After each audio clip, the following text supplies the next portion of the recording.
When you talk about particularly written, but anything visual, it stands alone. There's no one there to explain it.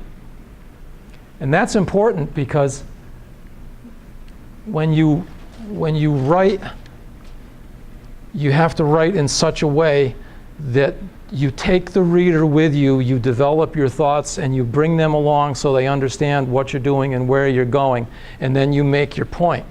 And online, you do that concisely. If you can do it in 300 words, you do it in 300. 3,000 words, not a good idea. People may not read 3,000 words. So you get very good at writing tight prose. I thought writing for the web was pretty tight and pretty challenging until I was asked to write a radio ad. You have a 15-second radio ad. You're looking for words with fewer syllables. After that, writing for the web wasn't so bad. So if you ever get a chance to write a radio ad, you have to look at how many words per minute people speak, and then you got to get that down to 15 seconds. It gets interesting. This is Communications According to Wayne. It's in my first book. When the thought that is in your mind, you transfer that to the mind of your reader or your viewer. That's communication. When you know that that person got it, you've done the job. We need a common language, knowledge, and grammar to do all that. There's no way I could even talk to you without a common knowledge, language, and grammar. It just wouldn't work. So you're good anywhere in the English-speaking world. Ever heard someone say, everybody knows that? If you ever hear someone say, everybody knows that, they don't. If they know that, why are they reading your material? Why are they viewing your video? Here's the curse of knowledge that's, I wish I thought of it myself. It's the book Made to Stick by Chip and Dan Heath. You end up knowing things so well that you think everybody knows them. And I don't mean, when I say you, forgive me, I'm not pointing fingers. I don't mean you personally. I mean you, the sort of indefinite you, that people out in the world. I was talking to my sister one day, and my sister was in Arizona. She was having trouble with Google email. So what does she do? She calls her brother in Connecticut. So I said, oh, hi, nice to, So next thing, so pretty soon we're talking about Google email. And I said, okay, cut and paste this and put it there. She says, well, if I knew how to do that. I've never met anyone in my professional life that didn't know how to cut and paste. Never. And there are times when that is the level of expertise that you have to reach down to when you're writing instructions or when you are giving directions. Go ahead. I used to have to make websites for farmers. Oh, wow. They didn't know the first thing about computers. Okay. It was quite the learning curve. The question is, gentlemen used to make websites for farmers. And you're right, that's totally out of their orbit. Everything I said just went straight over Yeah. their heads. Yep. And Yep. At that point, you just ask them what they want and who their customers are. Yep. But that was an eye-opener for me. I learned a lot from that phone call.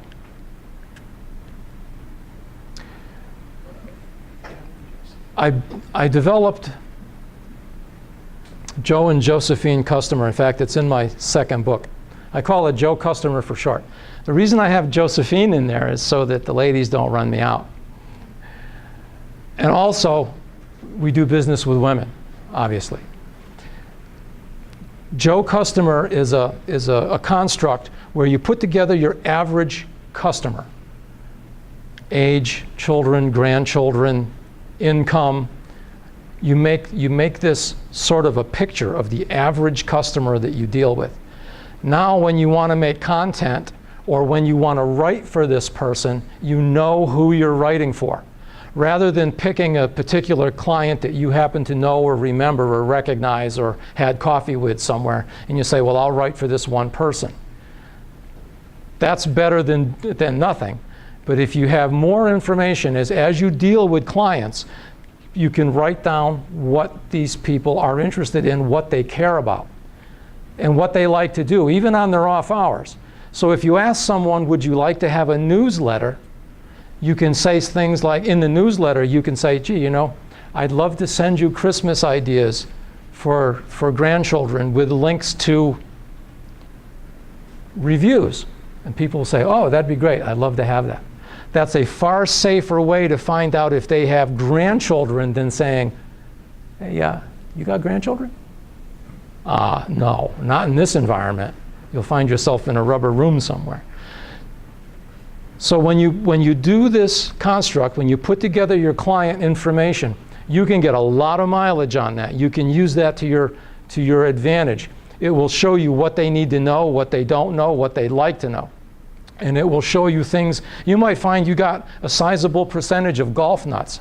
I used to work with some of these guys. They'd watch golf like forever. They would die in front of the TV. They'd never move. So if you find that you've got people who just love golfing or love bicycling, if they're 4 or 5 or 10% of your client base, you can use that. You can perhaps blog something and then let them read about it, or you can send an email out. You could even target the email. This has a lot of application. When you write, always tout the benefits, not the features. People don't care if you design on a Mac. They don't care if you've got a Dell XPS with, you know, a gazillion gigabytes of RAM and you've got the latest Photoshop. Doesn't mean anything. What they want to know is, what have you done? Where can I see your work? Oh, okay. Go to my website, click on this, click on that. Are you there? Oh yeah, I've done all of this. I've done all of that. Here's what I've done. The one question that you want to have people form in their mind is, if you've done this, maybe you can do that. I think I'll ask. And then your phone rings. And then your checkbook gets happy. So you don't need to tell everything, but you need to show enough of your expertise so people feel comfortable asking if you can do something that might not be there yet. When you're writing for the general public, 8th grade level. If you're writing for dentists, doctors, PhDs, if you're writing in academia, no. But if you're writing for the people that you would be, your client base, let's say, definitely write at an 8th grade level. 8th grade level is powerful. You can get everything you need into an 8th grade level. That's really for the general public. And it works. It works. And that's, oh, it's not an insult, by the way. But you be careful who you say that to. If you're in a room full of PhDs, I don't know if I do that. I don't think that's a good idea. But believe me, if the PhDs are dealing with the general public as a client base, you want to write for the general public, not for the PhDs. Don't write for salesmen, don't write for engineers. Write for the client, for the reader. When you folks design your artwork, it's got to be pertinent, it's got to be recognizable by the end consumer of your artwork. Otherwise, it doesn't work. Not good. I use the word lousy. I kind of do it for the wrong reason. I want to get people's attention. Doesn't mean it's bad content. Ever go to the movies and you come out and you say, oh, that was the worst movie I ever saw in my life. And you don't mean that it was out of focus. You don't mean that it was, you know, the exposure was terrible and the camera was pointed the wrong way and people walked out of the frame and, you know, there was crashing noises in the background. What you mean is you just didn't like the movie. It could have been technically perfect. In fact, most movies are technically perfect. People go to school to be able to make movies and run cameras and all that. So the sound and the execution is fine. It's just not, you just didn't like it. Well, if the content is not pertinent, people won't consume it. They won't come back. So it all gets down to generating content that people will consume. And that's why you need to know what they want in your content. Once you know what they want, then you can consume the content. Then the only other problem you got to do is telling them that the content is there. If you have out-of-date content, get rid of it. I've got some stuff on my website that's been there a long time, but it's still pertinent. It doesn't mean old. It just means no longer pertinent. I've got the first book, the book proposal is up there. I'm a member of the Connecticut Authors and Publishers, and every now and then somebody asks about a book proposal, so I say, okay, go over there, you can take mine. And it's still pertinent, even though it's been there for a number of years. But when you have stuff that's superseded, particularly in your world, Adobe comes out with an upgrade or a new product, and it supersedes an older product. You can leave the older product up there for a little while, but then you want to get rid of it. You don't want people coming to your website and make it look like you're using something that's 3 or 4 or 5 years old. That's probably not in your best interest. Did you ever hear this by Samuel Clemens? I can just see him saying that. See, I'm a writer, and this has a lot of meaning to me. It gets back to what I said, the two guys on the corner, let's go have a pizza, but you don't know who said it. People say it was a beautiful day. I was in a writer's group once, and this woman was going on and on about being in India or the Himalayas or something. And the words that kept coming out of her mouth was, it's a beautiful day, it's a beautiful day, it's a beautiful day. In her mind, she was telling us that it was just a beautiful day, but nobody knew what she was talking about. This is better, so that people get an idea of what it is you experienced when you were out there. It gets back to writing for the reader again, in words that are appropriate for the reader and thoughts that are appropriate for the reader.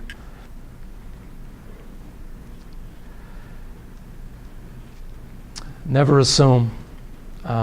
Find out. Ask people what they want. Do whatever it takes to find the material that people want. A copywriter had a job to write about a piano. And this is a high-end piano, like a Steinway. Just gorgeous piece of work. So he knew nothing about pianos. So he goes to the Steinway factory, and he's walking through the factory, and he's talking to people, and he comes to one of the pianos. They're putting a great big steel rack kind of a thing, lowering it into the piano. So he comes in and he says, what's that? And obviously he told the people why he was there and what he was doing. So the worker was saying to him, well, in about 50 years, the wood on this piano, from all the tons of pressure, from all the strings, the piano is going to warp. Now when that happens, this framework will be there so that the piano never goes out of tune. Because you can imagine, you're building a piano. 50 years from now, this thing is going to play just as well as it does now, today. And that was his hook. When he wrote about the Steinway, when he wrote about the piano, he told people that here's what they're doing, so for 50 years from now. Now, if there's any selling point for anybody who's going to buy a piano on the scale of that magnitude, you can imagine these things go into like the finest music halls and schools and stuff all over the world. Worked out very well. It's a successful campaign. And that's what I mean when I say don't write for yourself, don't write for the managers or salespeople. They all have an agenda. Write for the people who put, money in your checkbook.